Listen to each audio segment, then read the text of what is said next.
Hi hello welcome back my channel. இன்றைக்கி இந்த வீடியோவில் நம்ம பேக்டு டோனட் ரொம்ப பெர்ஃபெக்டாக எப்படி செய்கிறதுன்னு பார்க்கலாம். உங்களுக்கு பார்க்குறப்பவே தெரியும் இது எந்த அளவுக்கு சாஃப்டாக இருக்குது அப்படிங்கிறது. இதோட பெர்ஃபெக்டான ரெசிபி இதில் பார்க்கலாம். அதுக்கு முன்னாடி நம்ம வீடியோவை இப்போ தான் ஃபஸ்ட் டைம் பார்க்குறீங்க அப்படின்னா சப்ஸ்கிரைப் பண்ணி பக்கத்தில் இருக்கிற பெல் பட்டனை ப்ரெஸ் பண்ணிவிடுங்க. அப்போ தான் நான் போடுற வீடியோஸ் உடனுக்குடன் பார்க்க முடியும். தென் சப்ஸ்கிரைபர்ஸ் எல்லாருக்குமே ரொம்ப ரொம்ப நன்றி. என்னோடய ரெசிபிஸ்க்காக வெயிட் பண்ணி இருக்கிறீங்க அப்படின்னு மெசேஜ் எல்லாம் போடுறீங்க.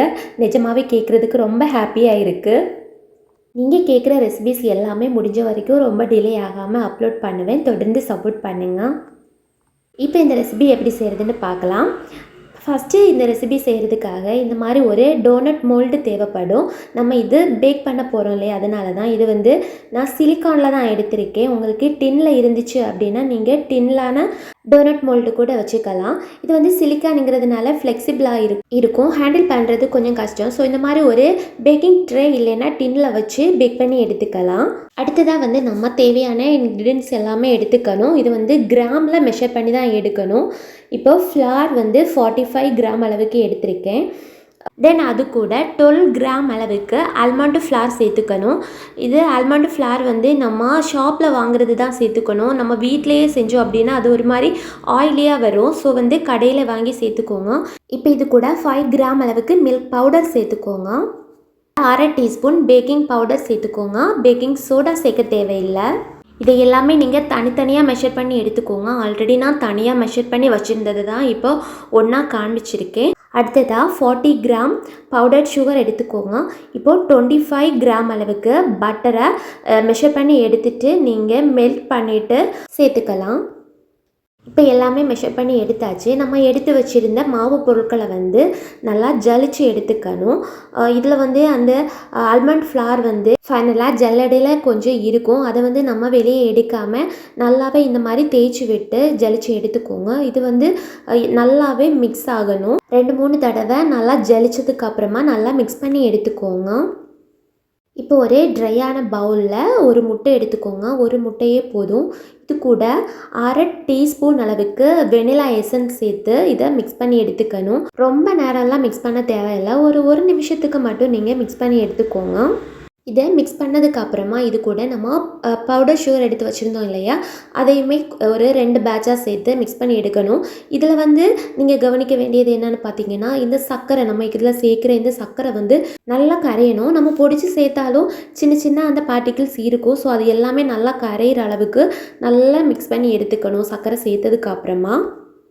அதுக்காக ஹேண்ட் பீட்டரெல்லாம் யூஸ் பண்ண தேவையில்லை. நம்ம இந்த விஸ்கு வச்சே கொஞ்சம் நேரம் நல்லா மிக்ஸ் பண்ணுறப்பவே அது நல்லாவே கரைஞ்சிடும். தென் நல்லா கரைஞ்சதுக்கு அப்புறமா நம்ம இந்த மெல்டட் பட்டரை சேர்த்துக்கணும். அதையுமே சேர்த்து ஜஸ்ட்டு மிக்ஸ் பண்ணி எடுத்தால் போதும். அதுக்கு அடுத்ததாக அந்த ஃப்ளாரை கொஞ்சம் கொஞ்சமாக சேர்த்து மிக்ஸ் பண்ணி எடுக்கணும். வேறு இதில் எதுவுமே சேர்க்க தேவையில்லை. இதுவே சரியான கன்சிஸ்டன்சியில் இருக்கும். நான் சொல்லியிருக்க இந்த மெஷர்மெண்ட்ஸ் எல்லாமே நீங்கள் கரெக்டாக எடுத்தீங்க அப்படின்னா உங்களுக்கும் இதே டெக்ஸ்சரில் இந்த பேட்டர் ரெடி ஆகும். பாருங்கள். மிக்ஸ் பண்ணதுக்கப்புறமா இந்த விஸ்கை மாற்றிட்டு ஒரு ஸ்பேச்சுலா வச்சு நல்லா இந்த சைடில் இருக்கிற இந்த பேட்டரி எல்லாமே நீட்டாக எடுத்து விட்டு கட் அண்ட் ஃபோல்டில் ஒரு 2-3 தடவை மிக்ஸ் பண்ணி எடுத்துக்கோங்க. இதில் ஏர் பபிள்ஸ் இருக்கக்கூடாது. ஏர் பபிள்ஸ் இல்லாத அளவுக்கு நீட்டாக மிக்ஸ் பண்ணணும். ஓவர் மிக்ஸ் ஆகக்கூடாது. இப்போ பாருங்கள், இந்த மாதிரி எடுக்கிறப்போ அந்த பபிள்ஸ் இல்லாமல் நல்லா ஃப்ளோயிங்காக வரணும். அதுக்கேற்ற மாதிரி இதை ரெடி பண்ணி எடுத்துக்கோங்க. இப்போ இந்த பேட்டரை பைப்பிங் பேக்கில் ட்ரான்ஸ்ஃபர் பண்ணிக்கோங்க. அப்போ தான் நமக்கு மோல்டில் ஃபில் பண்ணுறதுக்கு ஈஸியாக இருக்கும்.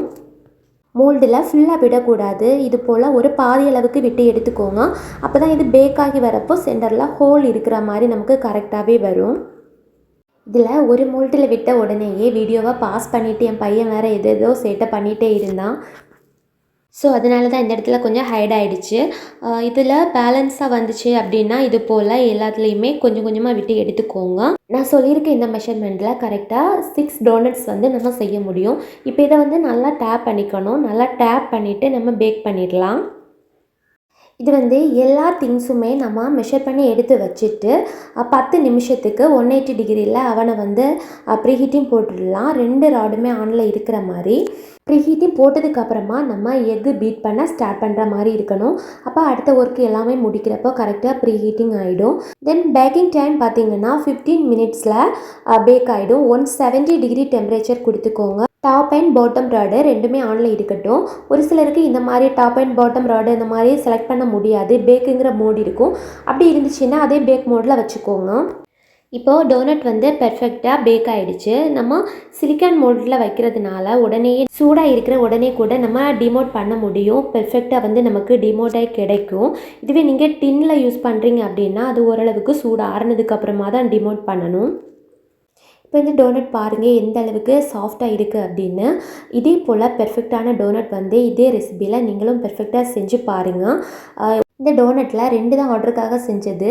மீதி எப்போ தான் சாப்பிட கிடைக்கும்னு என் பையன் வேறு பார்த்துட்டே இருக்கான், எப்போ தான் நீங்கள் வீடியோவை முடிக்க போகிறீங்களோ அப்படின்னு. ஸோ அவ்வளோதான். பெர்ஃபெக்டாக டோனட் எப்படி செய்யணும் அப்படிங்கிறத வந்து ஃபுல்லாகவே பார்த்தாச்சு. தென் வந்து இதில் நம்ம சாக்லேட் வந்து கோட்டிங் கொடுக்கணும் அப்படின்னா சாக்லேட்டை மெல்ட் பண்ணிவிட்டு தேவையான கலர் ஆட் பண்ணிவிட்டு நம்ம இது போல் நல்லா இது டோனட் வந்து கூலானதுக்கப்புறமா ஒரு சைடு மட்டும் இது போல் நம்ம டிப் பண்ணி எடுத்துக்கணும்.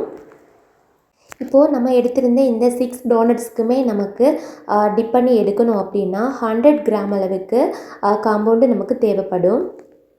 அது கூட அப்ராக்ஸாக தான் நான் சொல்கிறேன். இதில் பேலன்ஸாக வந்துச்சு அப்படின்னா நம்ம ஃபைனலாக கார்னிஷ் ஏதாவது ரெடி பண்ணி எடுத்துக்கலாம்.